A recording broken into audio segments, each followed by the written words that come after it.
gentileza, abrisse a sua Bíblia no nosso texto desta escola bíblica, eu entendo, 12ª escola bíblica. Provérbios capítulo 9, verso 9. Creio que vocês já devem ter até decorado esse texto tão importante. Provérbios capítulo 9, verso 9. Não será o texto que eu estarei usando hoje à noite, mas eu gostaria que nós lêssemos juntos. Vamos ler então? Vamos.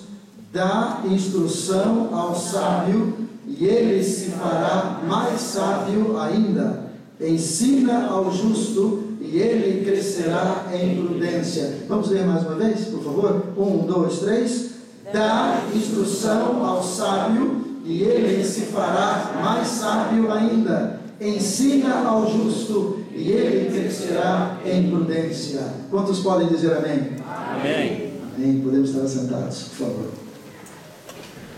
Hoje à tarde, quando começamos, eu prometi que estaria ensinando algumas frases em chinês, principalmente para você que talvez tenha um chinês trabalhando, convivendo e queira evangelizar. Se você não esteve hoje à tarde aqui, por um motivo ou por outro, então é isso que vamos fazer agora no início, apesar de não estar falando hoje sobre o trabalho missionário que eu faço na China. Nós vamos apenas dar uma introdução pequena. Meu trabalho é de implantação ou de plantação de igreja, pastoreio, treinamento, trabalho com jovens. Estamos ali já na região onde estamos há 28 anos, 29 anos na realidade. Vimos a China crescendo ao longo destes anos, crescendo como nação, crescendo como organização política internacional, e vimos também a Igreja do Senhor crescer. Deixe-me rapidamente dizer a você que a Igreja da China hoje é a que mais cresce no mundo, e ela cresce devido à perseguição que ela tem tido durante os anos. Isso é um assunto que nós teríamos que ter realmente um tempo para explicar e conversar melhor. Numa oportunidade onde estivermos falando sobre missões, realmente seria o ideal. Mas a minha esposa e eu chegamos, nós não sabíamos, mas na realidade quando saímos do Brasil, em 82, nós fomos os primeiros missionários brasileiros a sair do Brasil para trabalhar entre os chineses. E temos feito esse trabalho até agora. E o Senhor nos levou às cidades de Hong Kong e Macau, que são as cidades onde existe liberdade. Em Hong Kong e Macau se tem liberdade para pregar o Evangelho. Uma liberdade controlada, mas há liberdade. No interior da China, aí a coisa muda. E nós temos feito trabalhos no interior da China, temos feito treinamentos no interior da China, e é justamente nessas regiões que nós conhecemos, ou já ouvimos falar da igreja subterrânea, a igreja dos lares, e etc. Mas eu gostaria de deixar com vocês, ensinar a vocês alguns cumprimentos em chinês, porque se de repente você encontra um chinês, você pode abençoá-lo com um cumprimento cristão. E eu quero deixar um convite, se vocês como igreja quiserem enviar o vosso pastor Haroldo, para me fazer uma visita na China, eu terei o imenso prazer de levá-lo para comer uma carne cheirosa de carne de cachorro. Não é, pastor? Não é mal, né? Obviamente carne de cobra também é uma situação que se come muito lá, mas isso não é nada, né? Cobra não é nada, cachorro que é mais interessante. Comer um besourinho frito também é muito interessante ali, e há outras coisas da culinária chinesa que é bem interessante. E eu tenho certeza que se o pastor Haroldo for, vai levar também o pastor Yuquinho, né? Que ele já esteve lá, né? É uma bênção. Mas só que ele não comeu carne cheirosa, não. Mas a próxima vez a gente vai levar para comer carne cheirosa. Nós temos no nosso meio assembleiano um cumprimento que é muito comum, que é a paz do Senhor, né? Nós nos cumprimentamos com a paz do Senhor, é algo muito comum entre nós. Entre os irmãos chineses existe também um cumprimento que ele traduzido literalmente seria paz, ou num termo mais genérico, como os judeus usam, shalom, que para nós seria traduzido a paz do Senhor. Muito fácil. Lembrem vocês que a língua chinesa, seja ela qual for, a língua nacional da China é o mandarim. Essa é a língua que se fala de norte ao sul do país, mandarim. Portanto, em cada região existe um dialeto. Então, há centenas de dialetos na China. Aonde eu estou, no sudeste da China, fala-se o cantonês. Eu tive que aprender o cantonês, tive também que aprender o mandarim para poder trabalhar dentro da China. Então, o que eu vou falar para vocês agora é o mandarim, que é a língua nacional. Todo chinês, se foi criado na China, em uma região da China, possivelmente ele fala pelo menos 2 idiomas. Ou seja, o mandarim, que é o idioma nacional, e um dialeto que é uma língua regional.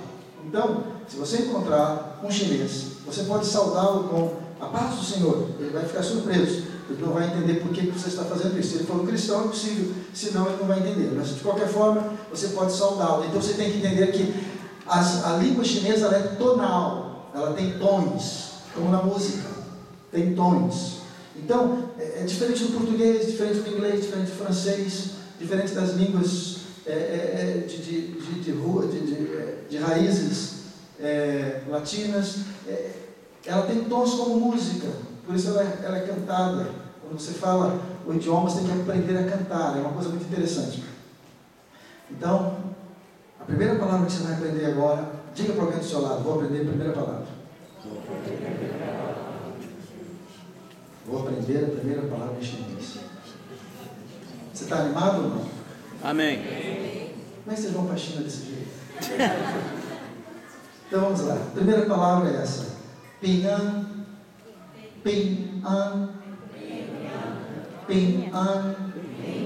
Significa a paz. Significa a paz do Senhor. Ping-an.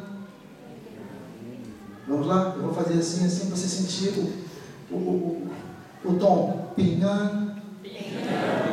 Então vira para alguém e diga: Ping-an. É o mesmo que a paz do Senhor.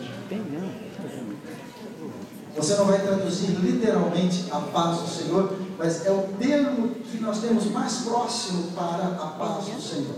Ok? Agora, vocês querem aprender a palavra Jesus? Amém? Amém? Muito fácil. Muito fácil. Jesus. Jesus. Jesus. Amém. Terminado aí. Agora vocês vão começar a se tornarem evangelistas. E você vai dizer para uma pessoa: Jesus, essa é a mensagem do Evangelho. Jesus te ama. Né? Português, Jesus te ama, não é isso? Jesus te ama. Quem fala japonês aqui? Como é que é Jesus te ama em japonês? Concordo com vocês. A primeira palavra vocês já sabem: Jesus. Veja bem, em chinês, quando você fala Jesus ama você. Literalmente isso: Jesus ama você. Então, a primeira palavra vocês já sabem qual é mesmo? Jesus. Ótimo. Agora, quando você era pequeno e alguém te dava um beliscão, de brincadeira, essas coisas, né? Criança, até mesmo agora, às vezes adolescentes, quando dá um beliscão, o que você fala? Ai. Pronto, aí você fala chinês, não sabe. O verbo amar em mandarim é justamente isso, só que um pouco mais forte. Ai. Lembra que eu disse que há tons? Ai. Então, Jesus, ai.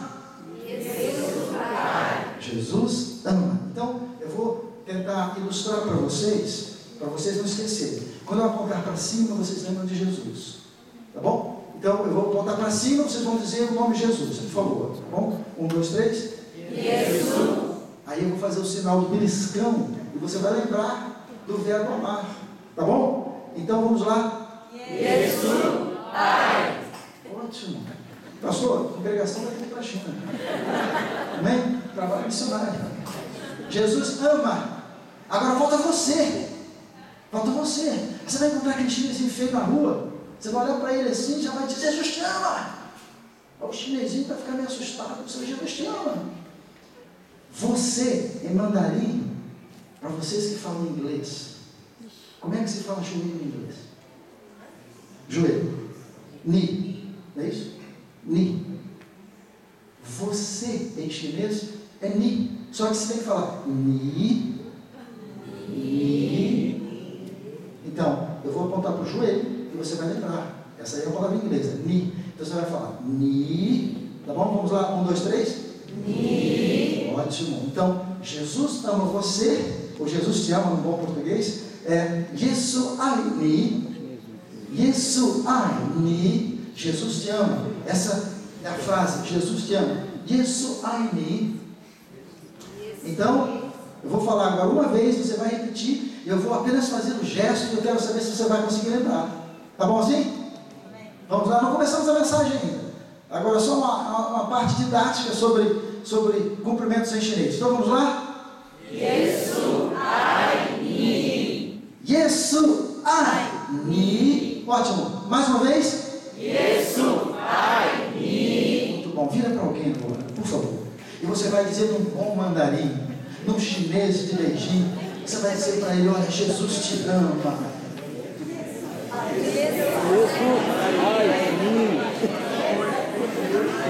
Mas olha, mas você não foi um bom pentecostal, você não foi um bom assembleano, você esqueceu do a paz do Senhor, meu irmão. Jesus te ama. Como é que é a paz do Senhor? Pinhã. Lembra de peão? Garotada na minha terra jogava peão, né? Lembra do peão aí? Agora ninguém joga peão, não tem problema não. Que negócio? Jogava assim, né? Peão, né? É pinhã.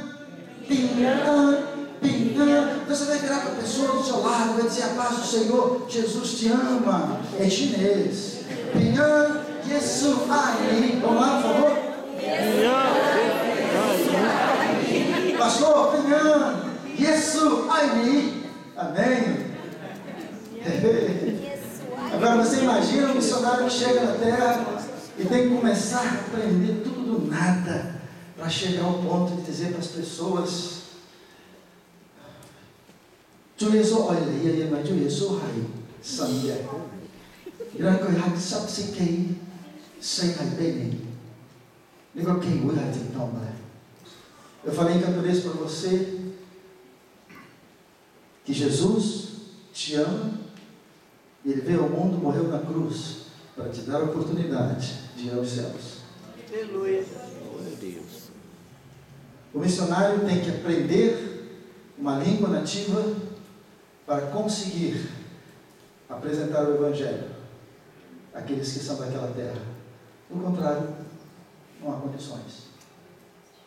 E é isso o trabalho missionário. O trabalho missionário começa no aprendizado da língua. O trabalho missionário começa a aprender para ensinar. E vocês hoje aprenderam isso. Uma pequena frase: Jesus te ama. Essa é a mensagem do Evangelho. Essa é a mensagem missionária. Você pode saber tudo da Bíblia. Você pode ter todos os cursos teológicos que o Japão possa oferecer. Meu irmão, minha irmã, se você não souber e não tiver a intenção de dizer às pessoas que Jesus as ama, você perdeu a essência do Evangelho. Essa é a mensagem de missões. Amém?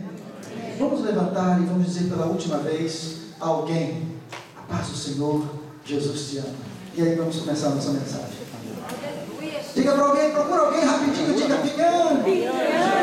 Yesu ai. Aleluia. Glória a Deus. Glória a Deus. Glória a Deus. Quando encontrar um chinês, tem que falar de Jesus para ele. Amém? Quando encontrar um chinês, tem que falar. Eu cheguei no Brasil um dia desse e falaram para mim assim: pastor, mas olha, se eu estivesse na China, eu só ia comer pastel chinês. Eu falei: olha, minha filha, esse negócio é só no Brasil, que na China não existe pastel chinês. O chinês inventou pastel chinês para enganar o brasileiro. Porque não existe pastel chinês. Não existe. Isso é coisa do brasileiro. Vamos sentar, por favor.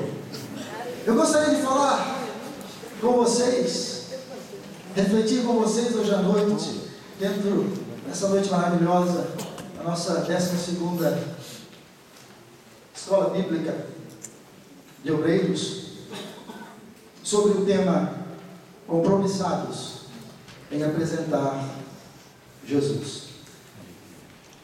Compromissados em apresentar Jesus. Nós precisamos entender, eu e você, que o compartilhar do Evangelho é a responsabilidade individual de cada cristão. Não é responsabilidade do obreiro, não é responsabilidade só do pastor ou do missionário.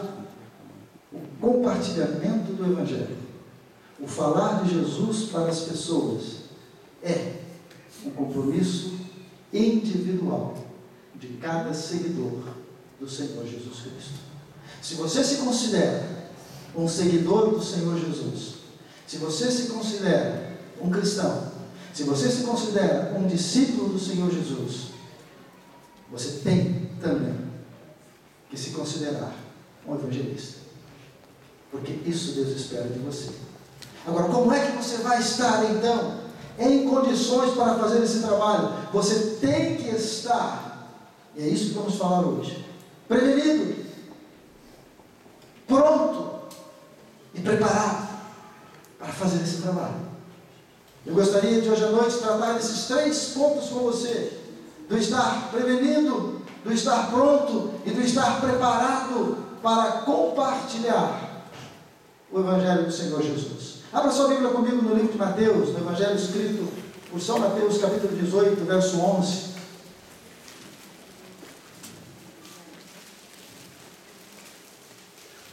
São Mateus, o Evangelho de Mateus, capítulo 18, verso 11. Porque o Filho do Homem veio salvar o que se havia perdido. Vamos ler novamente?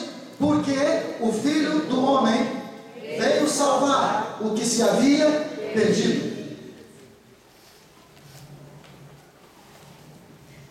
Jesus veio ao mundo para salvar o que se havia perdido. Eu e você. Eu e você. Ele veio para resgatar aqueles que estavam perdidos, que estão perdidos e querem aceitar a proposta de vida que Ele oferece. Só que nós temos que entender que Deus na glória espera que o seu povo faça esse trabalho de anúncio, de propaganda do Evangelho. Deus não vai enviar ninguém. Deus não vai enviar um anjo especial ou anjos para fazer esse trabalho. Deus espera que você, que eu e que todos os seguidores do Senhor Jesus sejamos aquilo que Ele quer e precisa que sejamos, que é ser um anunciador do Evangelho. E para ser um anunciador do Evangelho, nós não precisamos de um curso teológico. O curso teológico pode ajudar, mas não é isso que faz de você um anunciador do Evangelho. Nós não precisamos de experiência de igreja, apesar da experiência na igreja de anos ajudar, mas isso não é necessário. O que nós precisamos ter na nossa vida para nos tornar um anunciador do Evangelho é ter sim uma experiência pessoal com o Senhor Jesus. Quantos têm essa experiência pessoal com o Senhor Jesus? Diga amém. Glória a Deus, amém. Se você tem uma experiência especial com o Senhor Jesus, se você tem uma experiência pessoal com o Senhor Jesus, é sua obrigação de transferir essa experiência com outra pessoa. Aleluia. Independente do seu conhecimento bíblico, você tem que falar do que Jesus é, do que Jesus faz, do que Jesus já fez na sua vida. Mas para isso, nós temos que estar prevenidos, alertas, nessa tarefa. Em Mateus capítulo 10, verso 16, nós lemos que Jesus falou: eis que vos envio como ovelhas ao meio de lobos. Mateus 10, 16. Portanto, sede prudentes como as serpentes e simples como as pombas. Nós temos que estar alertas ou prevenidos, entendendo que quando nos lançamos na tarefa de proclamar o Evangelho, no compromisso de compartilhar as verdades do Senhor, nós somos como ovelhas no meio de lobos. Isso vai nos ajudar a entender a razão por que você e eu e todos aqueles que servem ao Senhor somos perseguidos pelo Evangelho. Porque nós não estamos no mundo para compactuar com as coisas do mundo, nós não somos deixados pelo Senhor no mundo para estar apaixonados pelas coisas do mundo. Nós estamos no mundo para anunciar o reino da glória. Aleluia. Que confronta as coisas do mundo.